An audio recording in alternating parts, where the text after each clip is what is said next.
Hello, everybody. Average Gamer here. Welcome to another episode of Supreme Ruler Ultimate as China. So, as you can tell from my voice, think I'm coming down with something. So, hoping, fingers crossed, that I can beat it. But just in case, I'm trying to record as much as I can for the rest of the week today, which is Tuesday. With that in mind, today's recordings, which is probably the first, which is a good question. What day is it today? So today's Tuesday, so you're probably going to be seeing this on Wednesday. On Monday's episodes, there was a couple of questions in the comments, so I thought I would, do my usual and answer those questions.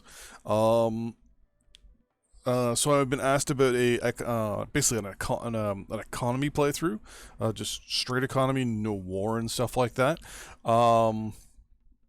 I am looking into do a playthrough like that, but so far I haven't picked a country yet. I tried Iceland, but Iceland was way too restrict. Well, I don't want to say restricted because then that just means hey, challenge, right? What I mean is it basically fell apart too quickly. I built two buildings or two facilities, and the whole country's economy just collapsed.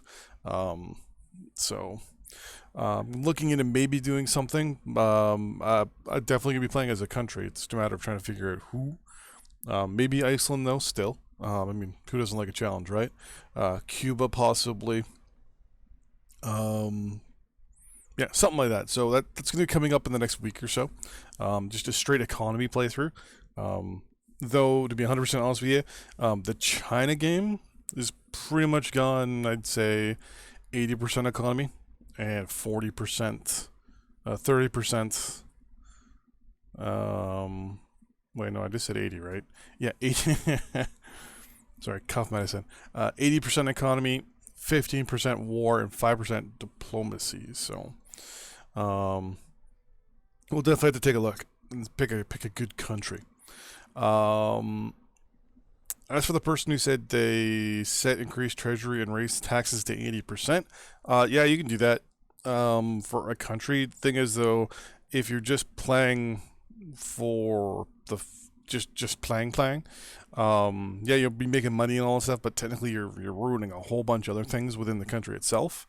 So, as Jakob probably was probably to hint there, was an economy game where you play the game kind of in the role playing way of economy, which is something I really want to do.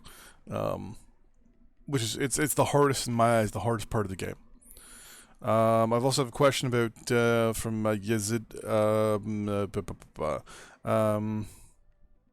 How can I force a peace deal? Sadly, you can't. In this game, I mean, the only way you really can get a peace deal, I mean, I've gotten one.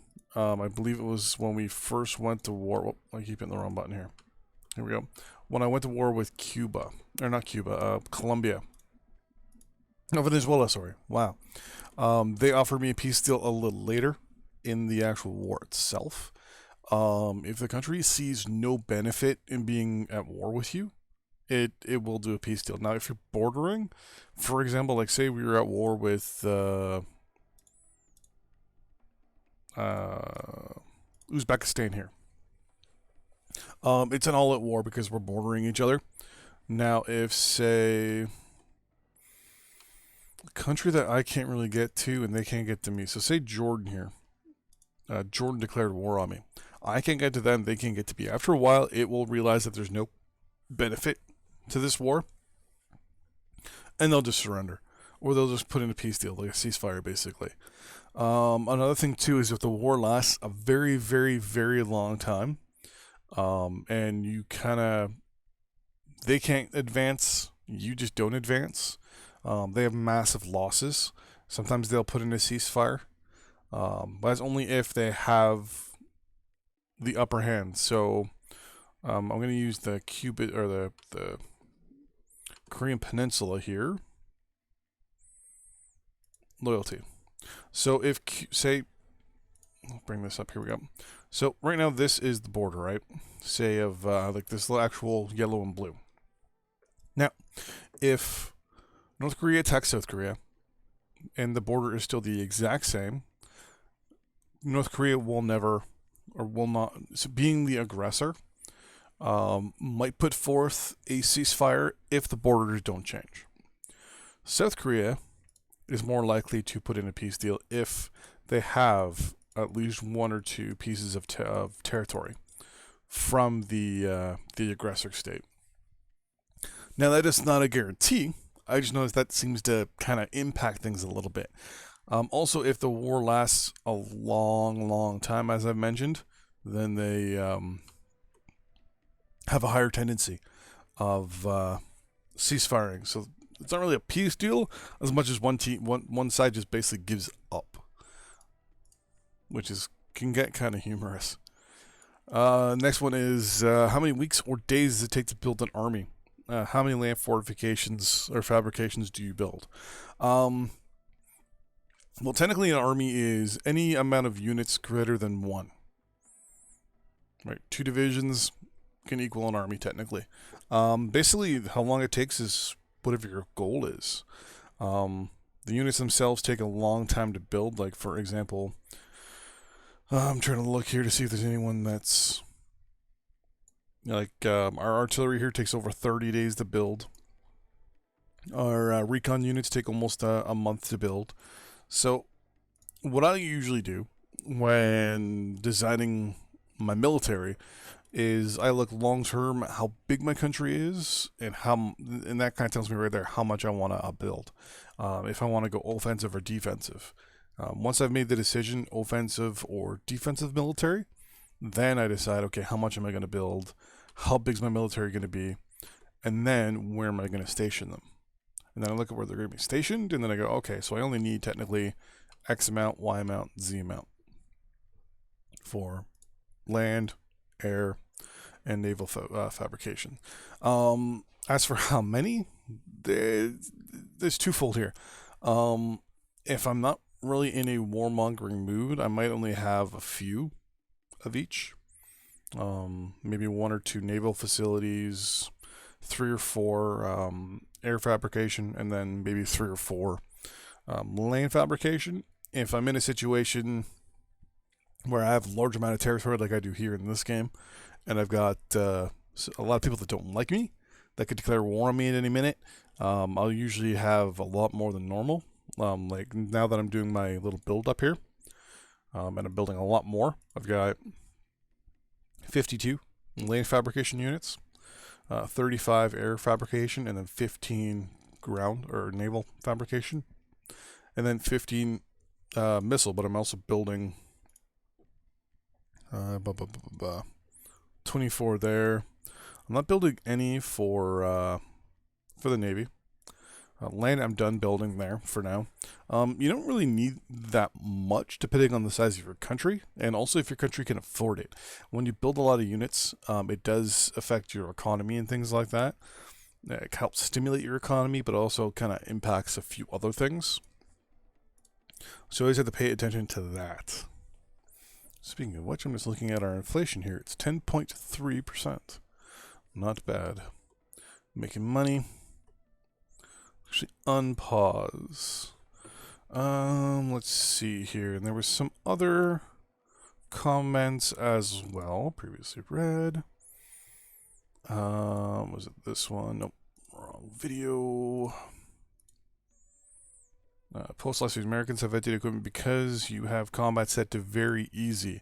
That is correct. For the live stream, I did, because that was a experimental live stream. So I was fiddling and farting with stuff and had everything set to very easy, just so I could get things done a lot faster and easier. Everything is set to normal now, actually. Just because I'm not a fan of very hard, because I feel the game kind of pisses me off when I'm playing on very hard. I'm going to let those guys continue to deploy to that location for now. Industrial goods, okay.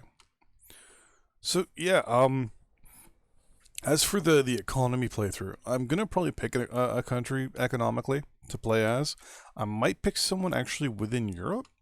I was thinking of picking Canada, but we kind of have too much already. I was thinking maybe picking another African country. It's definitely going to be the Cold War era I'm going to go with, and slowly build the country up from there. So I'm possibly thinking Cuba, because Cuba is basically coming out of the little independence thing in the 40s that they had with the Americans, and they're just getting going. So we can kind of play there. Coal, sure. As for natural resources, I don't think they really have any. I'm just going to zoom in here. Yeah, they don't have rubber. They've got a little bit of timber, a little bit of oil, no coal. They have metal, no uranium, no electrical power, but they have population. So in this case, you would be importing... Well, actually, do they have... Whoop, wrong button. Do they have... Well, they don't have hydro. Holy crap. So Cuba would be in a hard-pressed spot for power, to be honest with you, unless you went out on the petroleum direction. What are these? What? It's not Georgetown. It's not Cuba. The hell is that flag? It's not Belize, is it? No. Or Honduras, no. They're gray. Haiti. San Juan, Puerto Rico.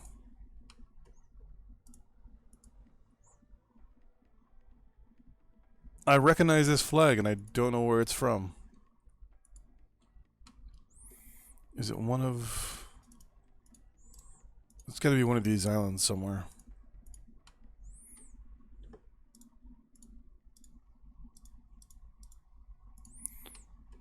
St. Kitts? No.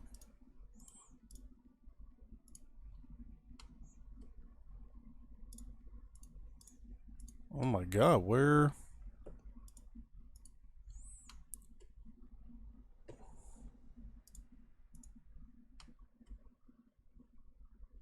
Wait, is that...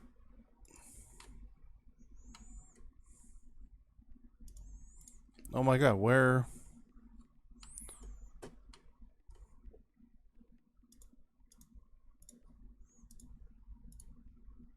Where is that? Oh, Fiji. Yeah, I thought so. Okay.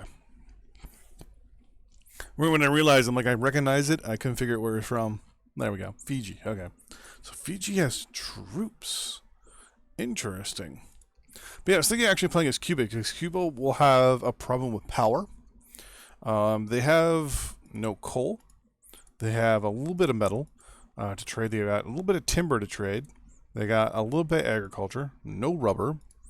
So pretty much their primary source of power would be petroleum. And then they'd be a big export nation when it comes to metal and timber to a point. And then near the end, probably end game is when they'd be able to actually kind of wean themselves off of other countries' stuff. So, for example, they'd be able to get like antimatter and all that stuff. So, one of the things I'd probably do with Cuba, myself personally, economically, will be to rush research as fast and as quick as possible. So, I'd probably be a big run of research and spending a lot of money on that. Playing as Cuba. Iceland, for example, has almost no natural resources. They have almost no wood, no rubber. Tiny bit of metal, no coal, if I'm not mistaken, no petroleum, no uranium, a little bit of hydropower over there or whatever, and tiny bit of population. So I think the game there would not last that long, to be honest with you. So I'm probably going to go with a different country than Iceland, only because I can't see that lasting too long. So I'm definitely thinking Cuba. Not because they have more, it's just I can see more being like the long-term part of the game would be a lot more fun. Also trying to stop the Americans because we can also play a little bit of diplomacy in the game as well. Obviously side with the Russians and get a lot of Russian tech and things like that. Research breakthrough, future combat aircraft. Speaking of which, let's hit the space bar here and see what we can research, or what we need, if we need to research anything. Nothing yet. Still got all that stuff. But yeah. So I'm probably going to do something long term along those lines.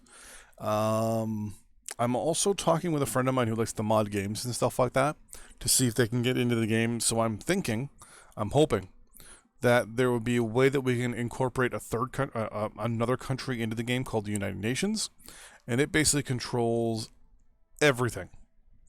It's like when it comes to international waters. So everything from here out is international waters technically. So, it'll be like the Gulf, the Gulf of Mexico, United Nations, Caribbean, United Nations, East and West, and it'll break up all the different areas of the ocean. So you can actually go to that ocean and actually say, hey, can I, do this? Can I do that? Can I get some of the minerals and territories and stuff like that from you? Because if you look at certain things like oil, for example, there should be tons of oil on the East Coast here, but there's not. Okay. Probably because we're playing the Cold War scenario is probably why. But there's lots of oil in the Atlantic and things like that, so let's close that up. So we might play the 2017 campaign, or we might not. I'm going to try and figure out which timeline to pick. But yeah, so thanks for watching. I will see you guys next time. Bye-bye.